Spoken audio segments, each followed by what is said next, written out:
Hello student, मैं doctor Bharat Kumar और हम लोग पढ़ रहे हैं आज से इंडियन ज्योग्राफी या भारत का भूगोल।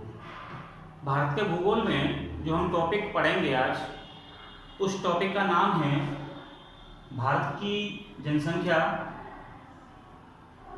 वितरण, घनत्व और वृद्धि।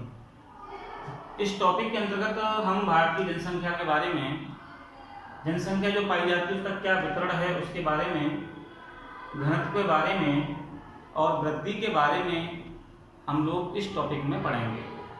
लेकिन आज हम जो पढ़ने वाले हैं डिटेल से, वो हम लोग पढ़ेंगे भारत की जनसंख्या का वितरण। भारत की जनसंख्या का वितरण, सबसे पहले मैं आपको ये बता देता हूँ कि भारत पूरे विश्व में 7वें नंबर पर क्षेत्रफल के अनुसार आता है। तो वहीं जनसंख्या की दृष्टि से भारत चीन के बाद दूसरा स्थान रखता है।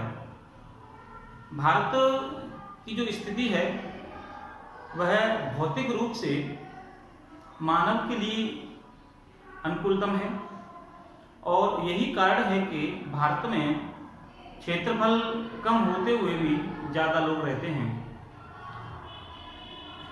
हम लोग थोड़ा सा अगर इसके आंकड़ों को देखें तो भारत का जो कुल क्षेत्रफल है वो 32,87,239 वर्ग किलोमीटर है।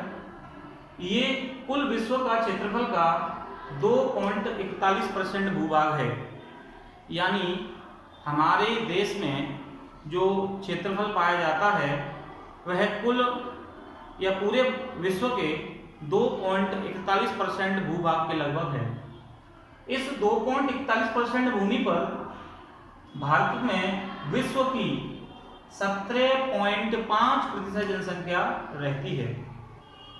भारत में जो विश्व का 2.41% भूमि पाई जाती है उस पर पूरे विश्व की 17.5% जनसंख्या निवास करती है।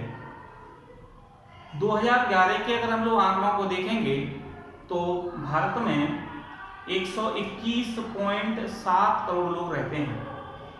अगर हम लोग 2011 के आंकड़ों को देखेंगे तो भारत में 121.7 करोड़ लोग रहते हैं या निवास करते हैं।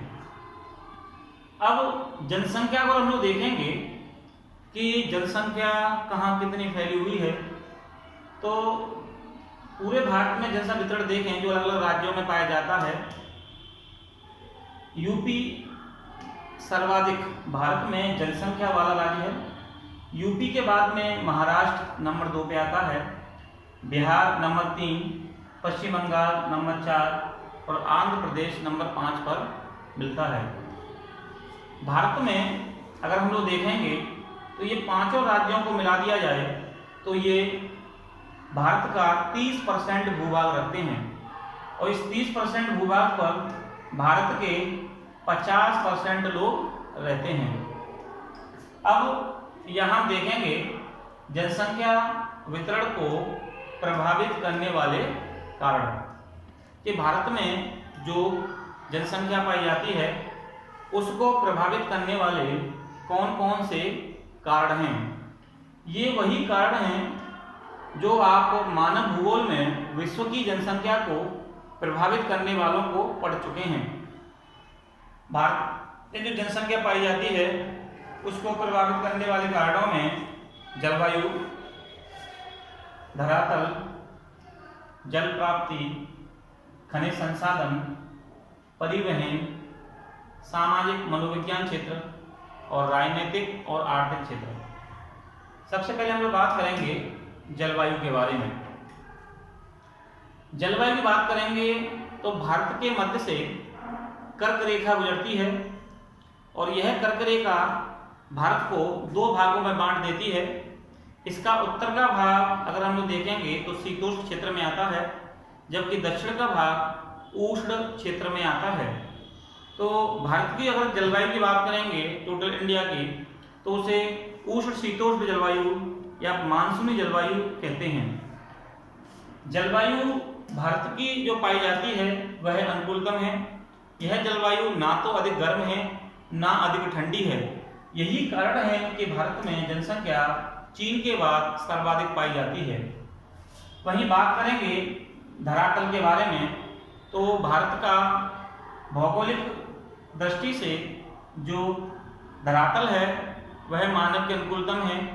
भारत में नदियों के मैदान या समतल भूमि, पठारी भाग, समुद्र तटीय भूमि, मरुस्थलीय क्षेत्र, पहाड़ी भाग और द्वीप समूह पाया जाता है। लेकिन इन सब में सबसे अधिक जनसंख्या पाई जाती है वो मैदानी भागों में पाई जाती है। यही कारण है कि उत्तर में जो मैदान गंगा और यमुना के जो मैदान पाए जाते हैं वहाँ लोग ज़्यादा रहते हैं। चाहे वो यूपी हो, पश्चिम बंगाल, बिहार, ये सभी राज्य मैदानी भागों में पड़ते हैं। यही कारण है कि यहाँ पे ज़्यादा से ज़्यादा लोग रहते हैं। अगला है जल की प्राप्ति। जल की प्राप्ति के साधन भी मानव को प्रभावित करते हैं। जहाँ पर जल की प्राप्ति के अच्छे साधन होते हैं वहाँ लोग ज़्यादा पाए जाते हैं। जैसे उत्तर भारत में जो नदियों का क्षेत्र होता है वहाँ पर मानव के पीने के लिए, कृषि के लिए, उद्योग धंधों के लिए अधिक मात्रा में जल उपलब्ध है। इसीलिए मैदानी भागों में अधिक लोग निवास करते हैं। इसका मुख्य कारण जल की प्राप्ति है। वहीं अगर हम लोग सिंधु सभ्यता काल को भी देखें तो सिंधु सभ्यता काल में भी जो अगर हम लोग बात करेंगे यहाँ सिंधु सभ्यता के बारे में, तो सिंधु सभ्यता काल है, वहाँ पर जो नगर पाए गए थे वो भी सिंधु नदी के किनारे पाए गए थे। सिंधु नदी में जल की उपलब्धता होने के कारण ही वहाँ पर नगरों का बसाव हुआ था। इसी में नेक्स्ट है खनिज संसाधन।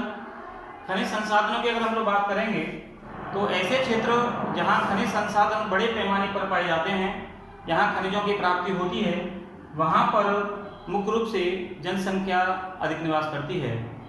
यही कारण है कि बिहार, पश्चिम बंगाल में जनसंख्या का जमाव अधिक पाया जाता है।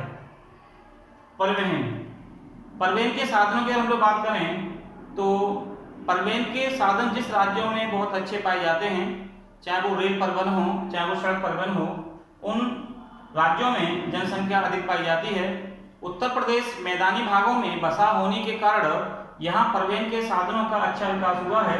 यही कारण है कि इस राज्य में ज़्यादा जनसंख्या मिलती है। सामाजिक कारणों के अंतर्गत धार्मिक और जनसंख्या समूह आते हैं। सामाजिक क्षेत्र को देखेंगे तो जहाँ पर हिंदू जनसंख्या, मुस्लिम, ईसाई, जैन, बौद्ध जहाँ पर लोग रहते हैं वहाँ पर उनके ही समूह के अधिक लोग रहते हैं। इसीलिए जनसंख्या किसी राज्य में कम तो किसी राज्य में ज़्यादा पाई जाती है। राजनीतिक और आर्थिक कारण भी किसी राज्य की जनसंख्या को प्रभावित करते हैं।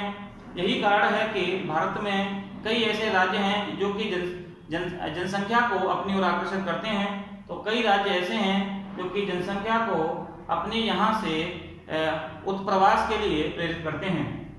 आर्थिक कारकों की बात करेंगे तो यहाँ उद्योग धंधे आते हैं जो बड़े पैमाने पर जनसंख्या को प्रभावित करते हैं। अब हम लोग बात करेंगे जनसंख्या घनत्व के बारे में। तो सबसे पहले जनसंख्या घनत्व या गणितीय घनत्व को हम लोग देखेंगे तो यह सूत्र दिया गया है, कुल जनसंख्या बट्टे कुल क्षेत्रफल।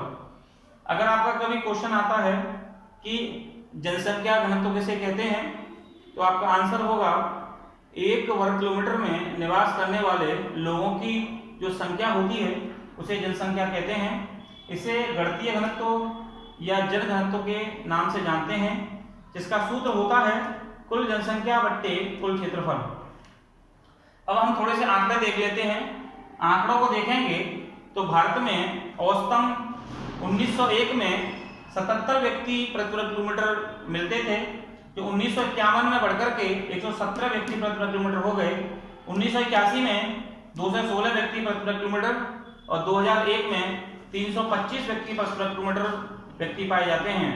2011 में बात करेंगे तो 382 व्यक्ति प्रति किलोमीटर जनसंख्या घनत्व पाया जाता है। वहीं राज्यों को अगर हम लोग अधिकतम और न्यूनतम के आधार पर देखेंगे तो सर्वाधिक जनसंख्या घनत्व वाला राज्य बिहार 2011 में 11 से 2 व्यक्ति प्रति किलोमीटर, और सबसे कम न्यूनतम अरुणाचल प्रदेश में केवल 17 व्यक्ति प्रति किलोमीटर जनसंख्या पाई जाती है। वहीं केंद्रशासित प्रदेशों की बात करें तो दिल्ली में 11,297 व्यक्ति प्रति किलोमीटर, और सबसे कम बात करेंगे केंद्रशासित प्रदेशों में तो अंडमान निकोबार में केवल 46 व्यक्ति या 46 व्यक्ति प्रति किलोमीटर जनसंख्या में तो पाया जाता है। वहीं राज्यों को अगर हम लोग देखेंगे तो अधिकतम में बिहार 11 से 2, पश्चिम बंगाल 11 से 29 और केरल 859 व्यक्ति प्रति किलोमीटर यहाँ जनसंख्या घनत्व पाया जाता है। या बिहार, बंगाल, पश्चिम बंगाल, केरल ये 3 अधिकतम जनसंख्या घनत्व वाले राज्य हैं। वहीं न्यूनतम की बात करेंगे तो अन्य सबसे कम में अरुणाचल प्रदेश 17 व्यक्ति प्रति किलोमीटर, उससे कम अंडमान निकोबार 40 व्यक्ति प्रति किलोमीटर, और मिजोरम में 52 व्यक्ति प्रति किलोमीटर जनसंख्या घनत्व पाया जाता है। तो ये रहा आज का टॉपिक, भारत की जनसंख्या वितरण घनत्व वृद्धि। इसमें आज हमने भारत की जनसंख्या के वितरण के बारे में पढ़ा। कल हम लोग नया टॉपिक भारत में जनसंख्या का घनत्व का अध्ययन करेंगे। Thank you.